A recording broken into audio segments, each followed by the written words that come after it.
Um robô usa a luz para diagnóstico precoce de doença em algodão e soja. Ele ilumina e fotografa ao mesmo tempo as folhas das plantas em 7 segundos, muito rápido. O diagnóstico precoce e o mapeamento da infestação permitem a aplicação de defensivos químicos somente nas regiões infestadas, gerando, claro, economia e mais sustentabilidade. Quem vai explicar tudo sobre essa nova tecnologia é a pesquisadora da Embrapa Instrumentação, Débora Milori. Débora, bom dia, seja muito bem-vinda ao Record News Rural. Bom dia, muito obrigada, Kelly, pelo convite, por essa oportunidade de estar conversando e divulgando um pouco a pesquisa que a gente faz aqui na Embrapa Instrumentação. A gente adora mostrar a inovação e a gente sabe da importância da Embrapa nesse sentido, mas para o começo de prosa, Débora, vamos explicar para todo mundo como que o nematóide pode prejudicar essas plantações e trazer bastante prejuízo ao produtor. Bom, os nematóides, eles geralmente, pesquisas mostram que quando há uma infecção de nematóides numa cultura, os prejuízos podem chegar na faixa de 10 a 50%, né, da produtividade geral ali da região. Então, é extremamente importante a gente ter esse patógeno sob controle, né? E essa tecnologia, ela vem para produzir um diagnóstico precoce, né, mesmo antes do aparecimento dos sintomas, e dar ao produtor uma ferramenta aí de um manejo mais apropriado aí da sua cultura e o controle desse tipo de doença. Até porque esse controle deve ser muito difícil no campo, porque são vermes que são muito pequenininhos, microscópicos. Exatamente, exatamente. A maneira natural, mais convencional, né, de fazer esse diagnóstico desses nematóides é após surgirem os sintomas, os funcionários, né, cortam a planta e vão procurar, né, dentro de raízes, caules e folhas, a presença desses nematóides através de imagens utilizando o microscópio. Então, realmente é um processo difícil, demorado, né, a contagem desses micro-organismos. E agora tem, então, essa novidade, esse robô que pode ajudar demais a diminuir o prejuízo no campo, fazendo um diagnóstico precoce. Quanto tempo de pesquisa para chegar até esse robô, Débora?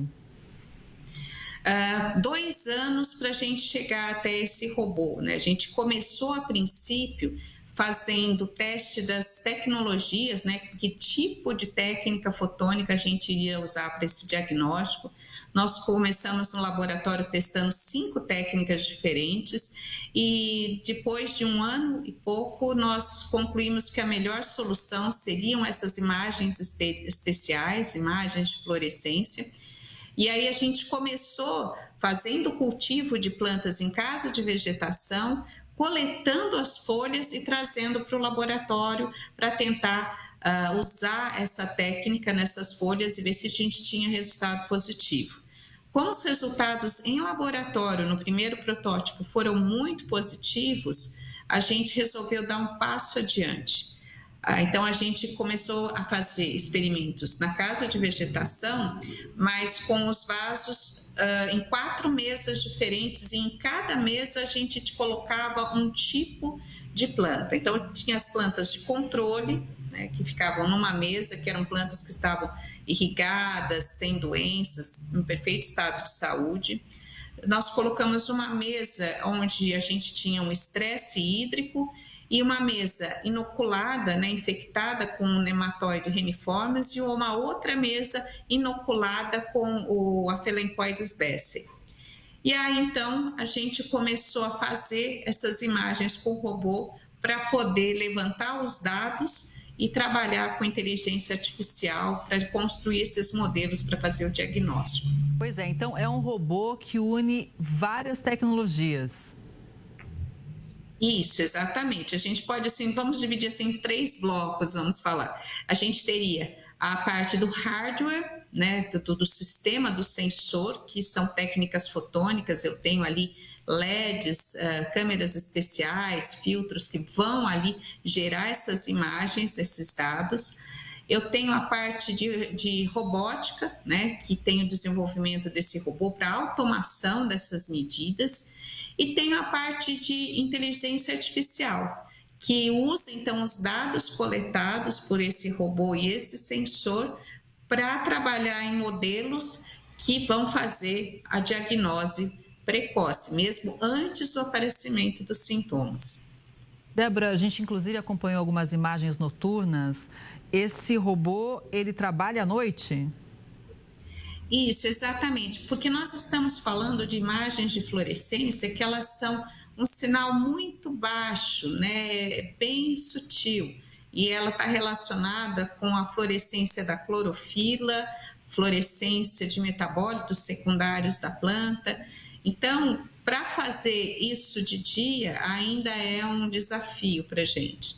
Então, nós começamos à noite, fazendo essas imagens à noite e vendo qual é o desempenho do sistema trabalhando em período noturno. E tivemos aí um resultado extremamente positivo, com taxas de acerto de 80% em fase totalmente assintomática, diferenciando essas 4 classes que eu falei, né? Saudável, estresse hídrico e 2 tipos de infecção por nematóides.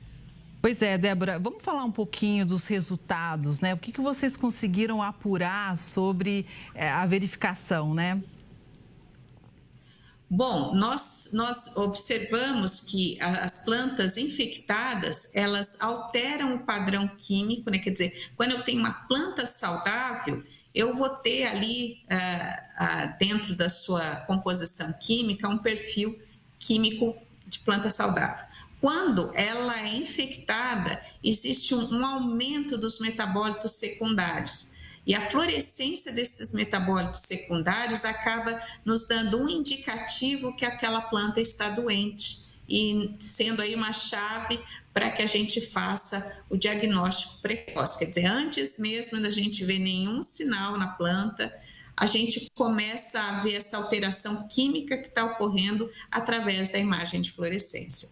Pois é, isso é fundamental, porque quando a gente fala de uma doença ou uma praga, o produtor está lidando numa corrida contra o tempo. Exatamente. Exatamente. Então, essa tecnologia é para dar esse tempo, né? Agilizar a tomada de decisão para que ele possa recorrer aí à melhor maneira de manejo da sua cultura. E isso, com certeza, como você falou na abertura, vai levar à redução de perdas e também a parte ambiental, né? Eu vou conseguir fazer um mapeamento mais apropriado dos pontos de infestação e eu não preciso aplicar nematicidas nesses pontos, né, que estão saudáveis as plantas, né?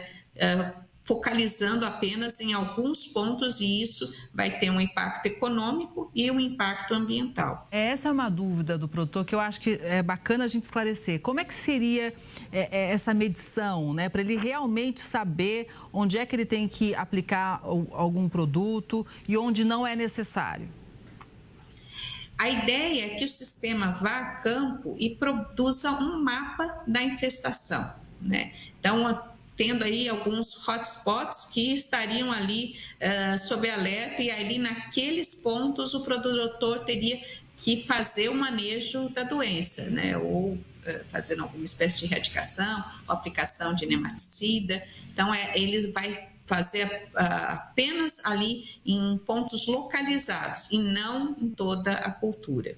Pois é, e isso obviamente então vai reduzir a aplicação de defensivos, de produtos químicos e obviamente existe um ganho ambiental. Principalmente no momento que a gente fala de sustentabilidade, para o agronegócio essa é uma palavra essencial e que a gente tem que mostrar ao mundo, ainda mais em ano de COP30, né, Débora?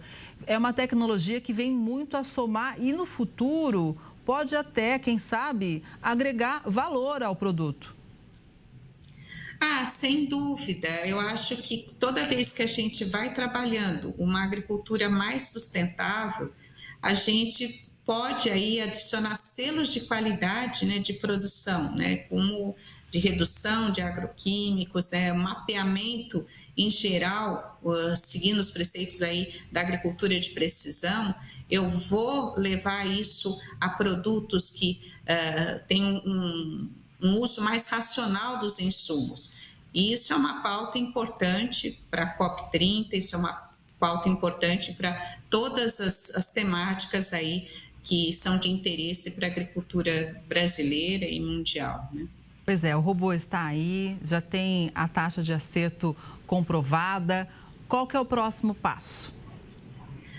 Bom, o nosso próximo passo é encontrar empresas parceiras que queiram aí comercializar o produto. Porque quando a gente trabalha num projeto como esse, que tem assim um foco de inovação, a gente pensa em fazer o produto ir para o mercado. É importante aí para a gente fechar esse ciclo. E aí nós tivemos essa parceria com a Condeagro, que financiou essa pesquisa, e isso foi extremamente importante. Agora, o que a gente precisa? A gente precisa encontrar uma empresa parceira que esteja interessada nesse tipo e de trabalhar nesse tipo de desenvolvimento, nesse tipo de robô, para que a gente possa, em 1 ou 2 anos, estar chegando num produto e disponibilizar esse produto para o produtor.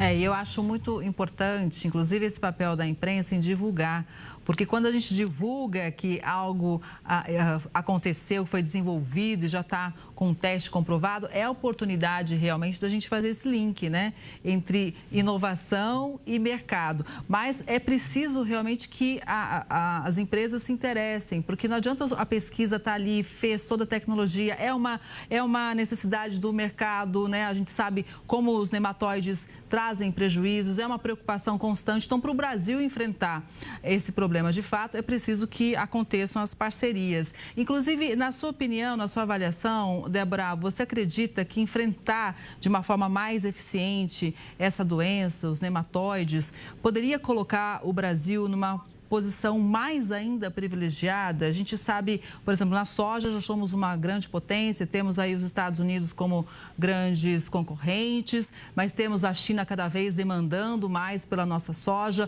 O nosso algodão também, nós fizemos um trabalho muito importante no que diz respeito à qualidade do nosso algodão, exportamos também, somos grandes players no mercado internacional, mas ainda existe perda, ainda existe prejuízo, justamente por causa de doenças, de pragas. Então, em relação aos nematóides, a gente tem uma solução que poderia nos colocar numa situação mais privilegiada, Débora?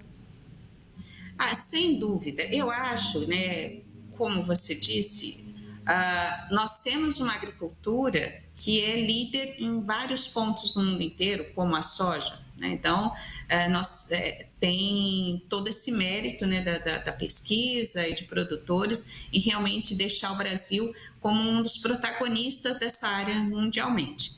Entretanto, tem muito, mas muito espaço para melhoria. E se a gente conseguir, através da ciência, gerar essas novas tecnologias, a gente pode levar, sim, o Brasil a outros patamares. A gente tem a soja aí como commodity, né, exportando para muitos países, principalmente para a China, mas também a gente precisa preocupar não só com a questão de commodities, mas também de como a gente pode utilizar essa soja para outros tipos de aplicação, pneus, enfim, a gente pode aí ter um novo mundo aí da soja e de outros produtos. Então, existe espaço para pesquisa, para melhoria dos processos atuais, para melhoria, para agregação de valor, né, das nossas commodities. E isso, quem vai dar esse rumo é a ciência. Então, eu acho que essa união entre o setor produtivo e as universidades, as instituições de pesquisa, é o grande caminho aí para a gente fazer o país ser um dos líderes aí mundiais, né, não só em agricultura, mas em tecnologia. Com certeza. Débora, sabe que a Embrapa tem sempre portas abertas aqui no Record News Rural. A gente ama mostrar o trabalho da Embrapa, a importância do trabalho dos nossos cientistas para a evolução do nosso agronegócio. Então, estamos sempre realmente aqui a postos para ouvir todos vocês. Parabéns pelo trabalho e espero realmente que exista essa conexão, né, entre a ciência e o mercado para que a gente possa ver em breve esse robô no campo, trabalhando no pico total, tá? Muito obrigada, um bom dia para você e até a próxima. Tá? Um bom dia para você. Muito obrigada também. Até a próxima. Até.